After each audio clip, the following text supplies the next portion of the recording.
Bienvenidos a este nuevo contenido de geopolítica.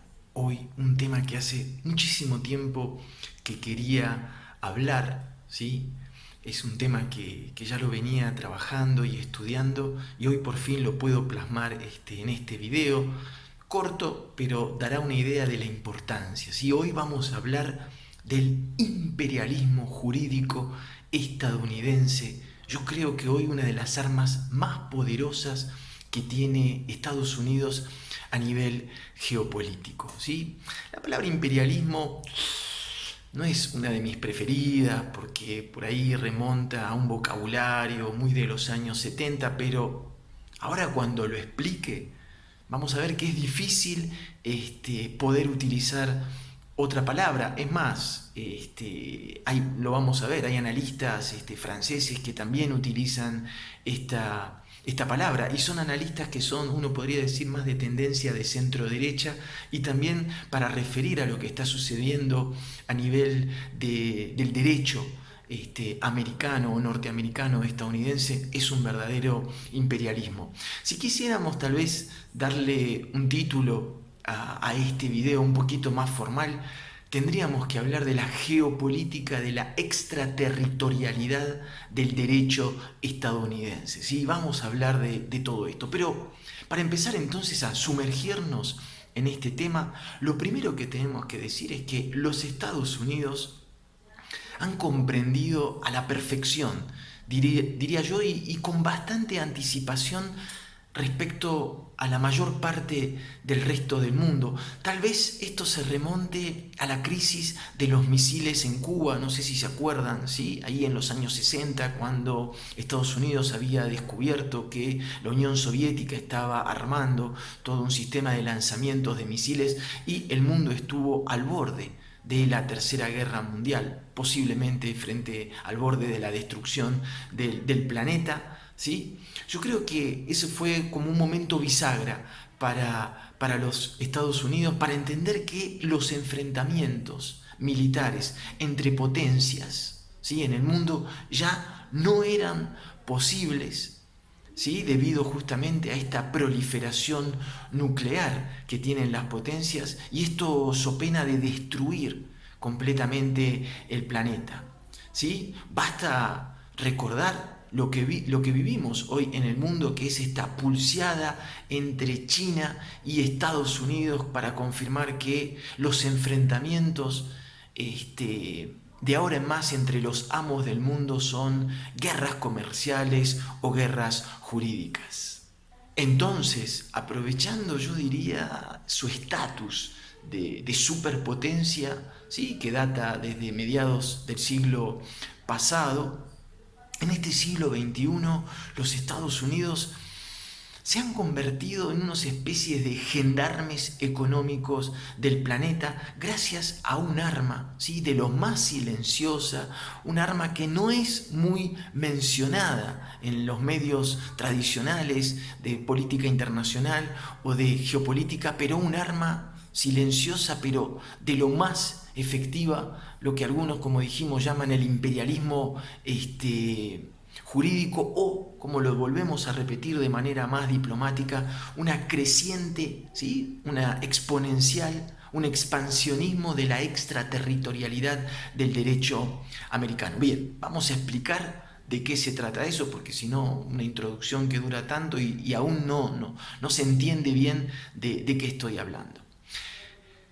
En los últimos años, ¿sí?, vamos a explicarlo, empresas extranjeras del mundo entero y estados del mundo entero están sufriendo o padeciendo el acoso, o bien del procurador americano de la justicia, o bien de los directores estadounidenses, de las agencias de regulación financiera. ¿Cómo funciona este acoso? Esto es lo que vamos a ver. Apenas una empresa extranjera, ¿sí?, es sospechada de corrupción o de violación de los embargos. Es importante entender que la mayoría de los embargos que hoy, la mayoría, no todos, ¿sí?, pero la mayoría de los embargos que hoy decretó el gobierno estadounidense, ¿sí?, son embargos que fueron decretados por los Estados Unidos de manera unilateral, ¿sí? Lo de bloquear económicamente a un país. Esta decisión unilateral no es que se toma, ¿por qué decimos unilateral? Porque no está tomada de manera consensuada en la Organización de las Naciones Unidas, ni siquiera, ¿sí? Ni siquiera en el Consejo de Seguridad que manejan Inglaterra, Francia, China, Rusia y Estados Unidos, ¿sí? Lo que llamamos la falsa democracia, porque 5 países son los que deciden la guerra y la paz en el mundo. Pero estos bloqueos económicos ni siquiera son decididos en estos 5 países, ¿sí? Simplemente se deciden en el Congreso de los Estados Unidos, como el caso de Cuba, Irán, Corea del Norte, Libia, ¿sí? Y apenas una empresa, ¿sí? Una empresa viola lo que el Congreso estadounidense decretó como un país con el cual el mundo entero tenía que tener un bloqueo económico, tienen que pagar multas faraónicas de centenares, a veces miles de millones de dólares. Esto es lo interesante, ¿sí? Lo interesante es que para ser blanco judicial para ser blanco judicial del derecho estadounidense, basta con que la empresa apuntada utilice, o bien utilice el dólar como moneda de intercambio, o bien utilice un servidor informático estadounidense, o bien que haya un estadounidense empleado en la empresa, o bien que la empresa tenga una filial en los Estados Unidos. Si se da cualquiera de estos elementos que voy a citar, el sistema jurídico estadounidense considera que el derecho americano se aplica con dicha empresa. Estamos de acuerdo que son pocas las empresas fuertes, las empresas internacionales que no cumplan con un requisito o bien de utilizar el dólar en sus transacciones financieras, o bien que no tengan una filial en Estados Unidos, ¿sí? Y es importante que si las empresas cumplen con alguno de estos requisitos, ¿sí?, ya caen en las redes del sistema jurídico norteamericano y se tienen que doblegar porque si no le pueden congelar los activos en Estados Unidos, le pueden prohibir de comerciar en el territorio estadounidense.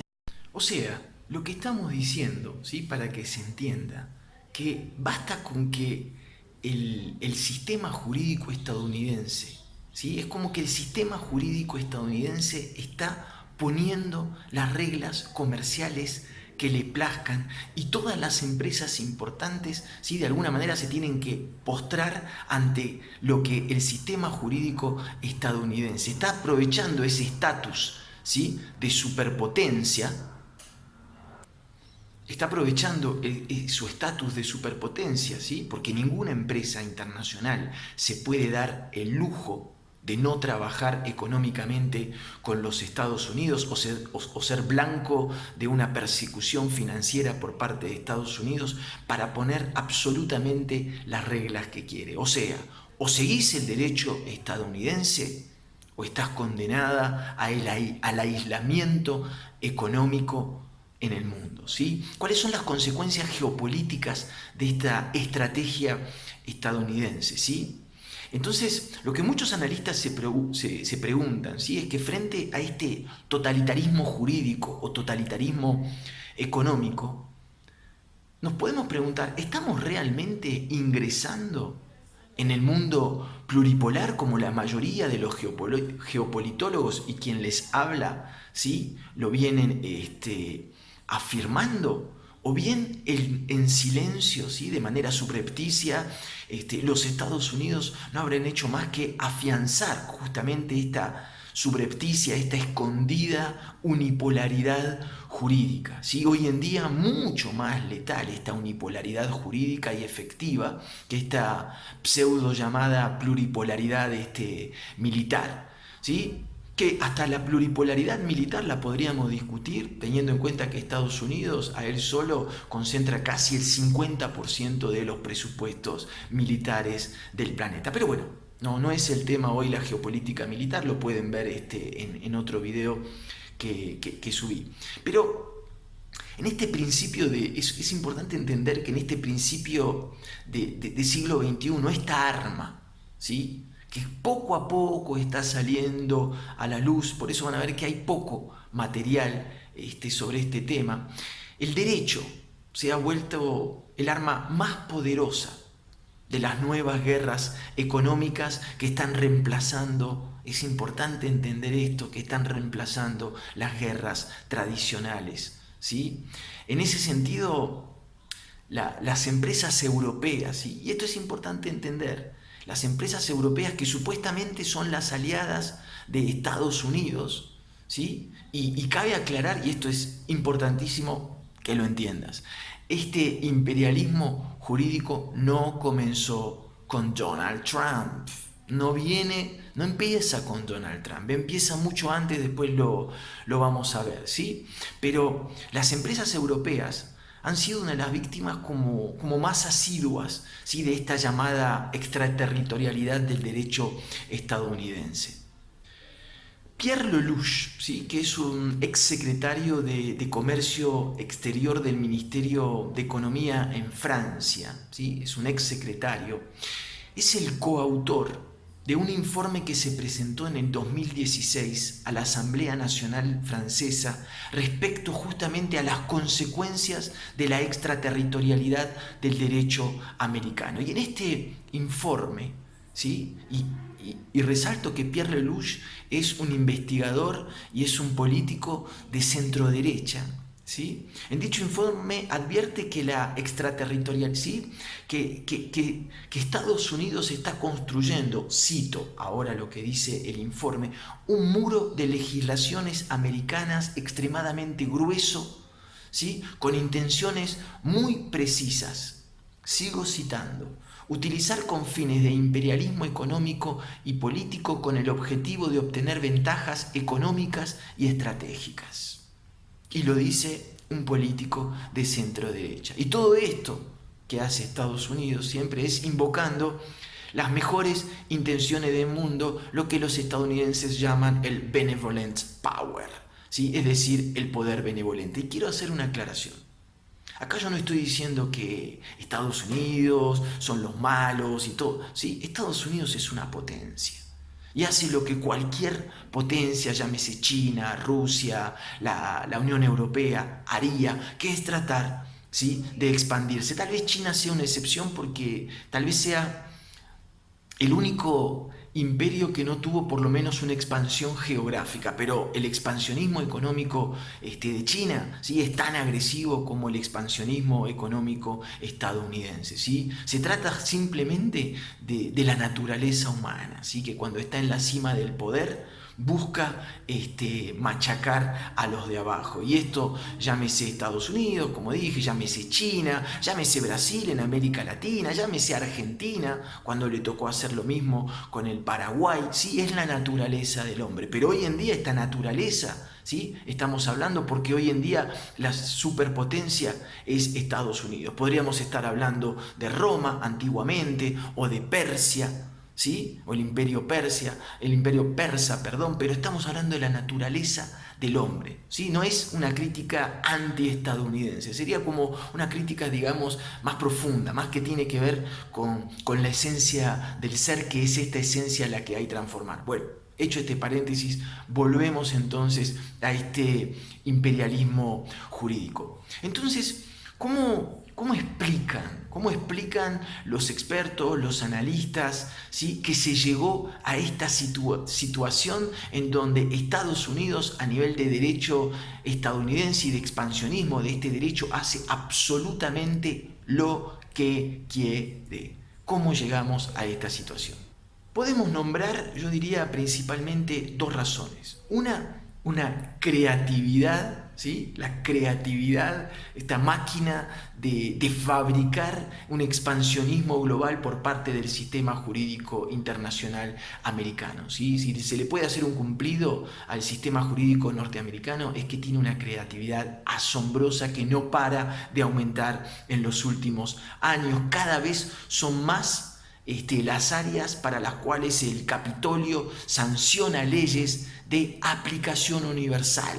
¿Sí? Las leyes que sanciona el Capitolio estadounidense son de aplicación universal, pero se votan en Estados Unidos. ¿Sí? Las últimas leyes, por ejemplo, abarcan la lucha contra el doping, ¿sí? También la moralización del deporte. Es decir, el Congreso estadounidense sanciona una ley contra el doping que, por H o por B, por estas razones, porque se utiliza el dólar, porque hay filiales en Estados Unidos o porque hay un empleado estadounidense dentro de la firma, esas sanciones se aplican a nivel universal. La verdad, o la realidad, es que son muy pocos los sectores de la actividad humana que no están siendo regidos o en el corto plazo no van a ser regidos por leyes sancionadas en Estados Unidos y que tienen como vocación, ¿sí? Como dijimos, ser sancionadas en el mundo entero.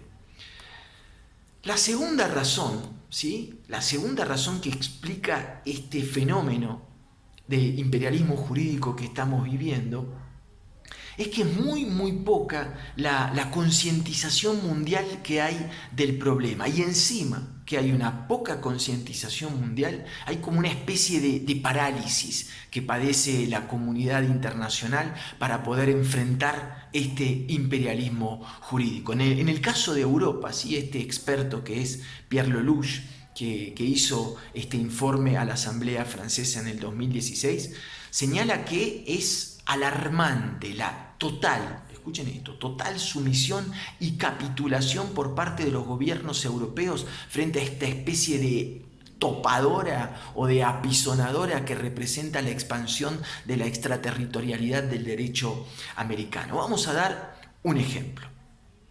Yo creo que uno de los casos más recientes y que mejor ejemplifica esta decisión y esta situación es la decisión unilateral del presidente Donald Trump, ¿sí? De romper el acuerdo nuclear con Irán, un acuerdo que se había trabajado durante 12 años, que presuponía, ¿sí? Del lado iraní, ellos congelaban su programa y a cambio de eso la comunidad internacional, con el apoyo y el aval de Europa, China, Rusia y Estados Unidos, le permitía a Irán relanzarse de manera oficial y legal comercialmente en el mundo. Entonces, Estados Unidos toma una decisión unilateral, rompe un acuerdo multilateral, ¿sí? Lo rompe de manera entonces unilateral por parte de Estados Unidos y a partir de que Estados Unidos rompe este acuerdo ya no hay acuerdo comercial, ya la ley estadounidense prohíbe a todo el mundo, a todos los bancos,